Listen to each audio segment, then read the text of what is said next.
அடுத்தவங்க ஆரம்பிச்ச அரசியல் கட்சியில அடுத்தவங்களுடைய அக்கறத்துல அரசியல்வாதிகளா இருந்துட்டு எல்லாருக்கும் ஒரு சவால். என்ன மாதிரி தனியா என்ன மாதிரி சொந்தமா ஒரு கட்சி ஆரம்பிச்சு 1% வாக்கு வாங்கி காட்டுற அந்த தில்லறியா திராணி இருக்கா?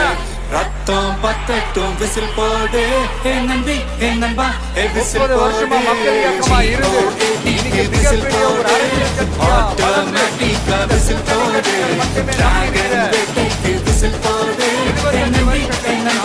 விசில் அடி என்னோடு ஆட்சி அதிகாரத்தில் இருந்துட்டு இருக்கிற எல்லாரையும் மீறி இன்னைக்கு களத்துல தனியா நின்று இந்த 2 வருஷத்துல முதன்மை சக்தியா வளர்ந்து 30% தாண்டி இன்னைக்கு மக்கள் ஆதரவை பெற்றிருக்கிற நமக்கு அனுபவம் இல்லையா? உங்களுடைய அனுபவம் என்னன்னு சொல்லட்டுமா? கட்சி ஆரம்பிச்ச அண்ணாவை மறந்தது, கட்சி ஆரம்பிச்ச எம்ஜிஆர் அவர்களை மறந்தது, கட்சியை வளர்த்த ஜெயலலிதா மேடம் அவங்களை மறந்தது.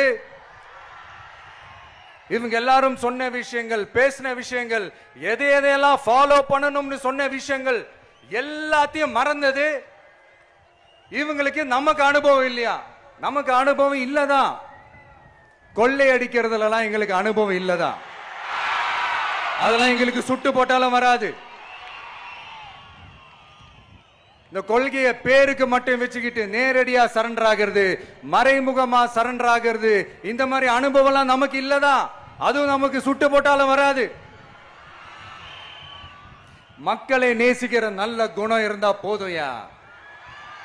நல்ல சூப்பரான ஒரு நல்லாட்சி கொடுக்கலாம்.